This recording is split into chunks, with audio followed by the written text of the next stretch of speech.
नमस्कार। आज बात करेंगे 71वें नेशनल फिल्म अवार्ड्स की। नई दिल्ली में हुई इस शाम में इंडियन सिनेमा के कुछ सबसे बड़े सम्मान दिए गए और ये शाम कई मायनों में बहुत खास थी। देखिए, ये शाम सिर्फ ट्रॉफियां देने के बारे में नहीं थी। असल में एक ही मंच पर तीन बड़ी पावरफुल कहानियां एक साथ सामने आ रही थीं। एक 30 साल का इंतजार खत्म हुआ, एक अंडरडॉग कहानी ने सबको चौंका दिया और एक लेजेंड को उनका सबसे बड़ा सम्मान मिला।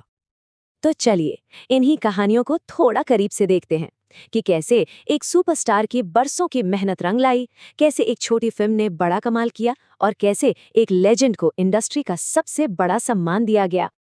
तो सबसे पहले बात करते हैं उस कहानी की जिसकी चर्चा शायद सबसे ज्यादा हुई। हम बात कर रहे हैं शाहरुख खान की और उनके पहले नेशनल अवार्ड की। जी हाँ, इतने लंबे करियर के बाद ये उनका पहला नेशनल अवार्ड था।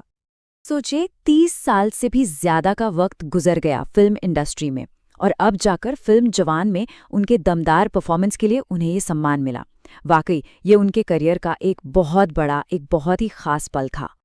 और इस अवार्ड का उनके लिए क्या मतलब है, ये उनके खुद के शब्दों से साफ पता चलता है। उन्होंने कहा कि नेशनल अवार्ड से सम्मानित होना एक ऐसा पल है जिसे मैं अपनी पूरी जिंदगी संजोकर रखूंगा। लेकिन यहाँ एक और मजेदार बात हुई। बेस्ट एक्टर का ये अवार्ड शेयर किया गया।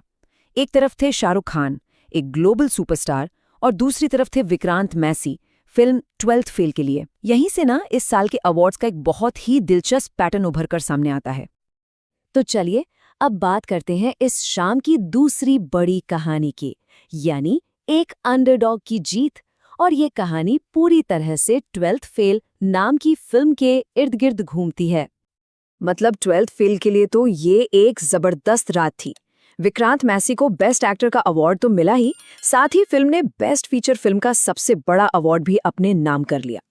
ये जीत उस कहानी की जीत है जो हिम्मत और लगन के बारे में है, जिसे विधु विनोद चोपड़ा ने इतने कमाल के तरीके से पर्दे पर दिखाया कि इसने पूरे देश के दिलों को छू लिया। अच्छा, इन दो कहानियों के बाद अवार्ड सेरेमनी का माहौल एक बहुत ही सम्मानजनक पल की तरफ मुड़ा।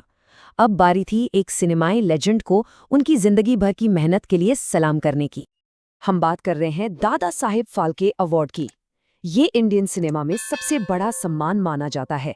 किसी भी आर्टिस्ट के लिए ये शिखर पर पहुंचने जैसा है। और 2023 के लिए ये अवार्ड मिला लेजेंडरी मलयालम एक्टर मोहनलाल को। और देखिए, अवार्ड लेते वक्त उन्होंने कितनी बड़ी बात कही। उन्होंने कहा कि ये अवार्ड सिर्फ उनका नहीं है, बल्कि पूरी मलयालम फिल्म इंडस्ट्री का है। उन्होंने इसका क्रेडिट अपनी इंडस्ट्री की विरासत और क्रिएटिविटी को दिया। उन्होंने कहा, ये पल सिर्फ मेरा नहीं है, ये पूरे मलयालम सिनेमा का है। उनकी बातों से पता चलता है कि ये सम्मान उनके लिए कितना गहरा, कितना स्पिरिचुअल मायने रखता है।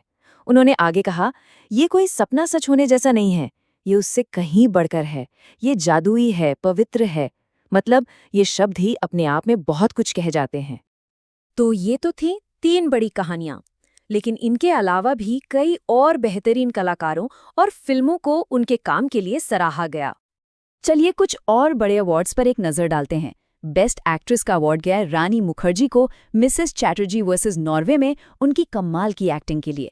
वहीं सुदीप्तो सेन को द केरला स्टोरी के लिए बेस्ट डायरेक्टर चुना गया और बेस्ट पॉपुलर फिल्म का खिताब मिला रॉकी और रानी की प्रेम कहानी को।